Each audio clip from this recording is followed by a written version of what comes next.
I had the opportunity to speak with Paola Giangiacomo, the host of Battling Opioids. She describes what you will see and hear in Part 6, which airs September 24th at 8 p.m. Paola also reflects on the previous programs and what information helps her as she raises her children, as well as a personal, unexpected connection to the topic. Part 6 is timely because it airs right after Governor Wolf signed the 11th disaster declaration for the opioid epidemic, which will help combat this epidemic and ease a lot of restrictions. The pandemic has caused a lot of isolation, anxiety, stress, which just makes dealing with an epidemic during a pandemic worse. We have Ray Barishansky from the state.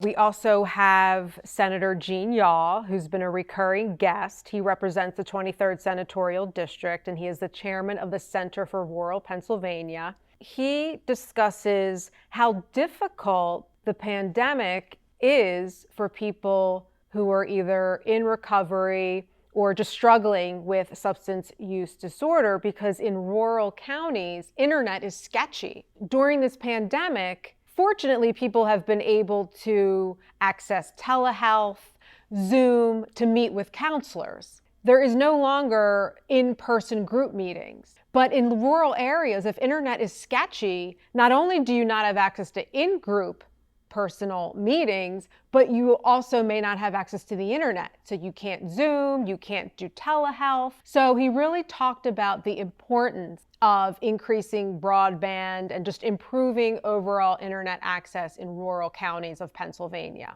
In these videos that you'll see in Battling Opioids Part 6, we'll meet a mom who is in recovery, but while in recovery, she's going through the stress of the unknown, the anxiety from the pandemic, the stress from homeschooling, all of that, which was hard for someone not going through substance use disorder. But imagine going through recovery and also having the added stress of everything else that's going on during the pandemic.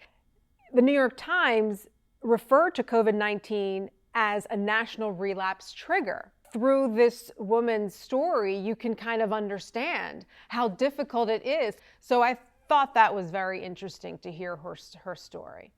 And it also highlights another story about a wife of a physician. She, like many, had surgery and was prescribed pain medication. Well, right away, she became addicted. And she talks about how easy it was for her to get meds because her husband was a physician. And she talked about there is success. Like, you can get through this dark time and you can recover. And she even said it herself. There is no better life than being a sober mom and wife. So it's a positive story. What are some of the highlights that stand out for you from the shows we've done so far? The videos are always interesting, and they put a personal face to this epidemic. And you can see and hear how people struggle. It's one thing to hear the senator and Ray Barishansky from the state and I talk about it. But when you hear the struggles coming from the people themselves who are going through recovery, it really adds a personal touch, and it makes you empathetic to what they're going through. Is there something you've learned from doing these programs that resonated with you and your family? Well, in a couple of our Battling Opioids programs, we had Tammy from the Tunkhannock Area School District. She counsels children, and she talked about the importance of talking to children from a very young age about substance abuse. It may start with simple things, how to avoid alcohol and drugs. And it just hit home for me because I have 2 children. And I asked her, I said, well, when do you have to start talking to your kids? When is it a good idea? She said, as early as 5, 6 years old. And it is important because you don't realize, with access to the internet these days, kids know more than you may think they know. So if you can just have family conversations, according to Tammy, about right and wrong, good and bad. She said, they'll understand. And also for me, as I was doing these series, I had no idea that I had a family member who was struggling with substance abuse. She unfortunately died from an overdose. And here I was hosting these programs, not knowing that it was in my own family. So it really does go to show you that this can affect anyone from any socioeconomic class.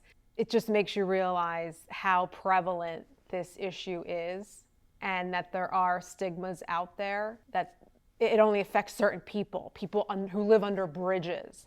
It doesn't.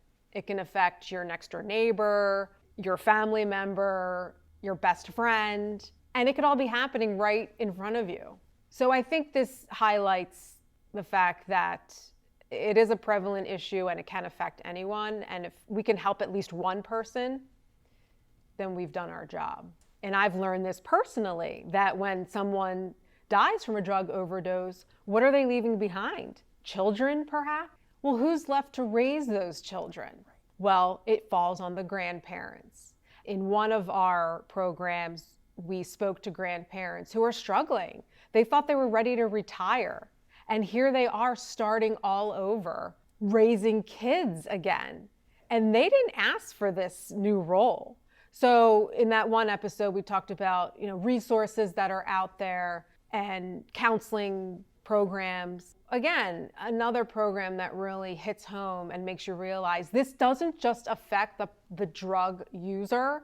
This affects all communities and all people in the entire state.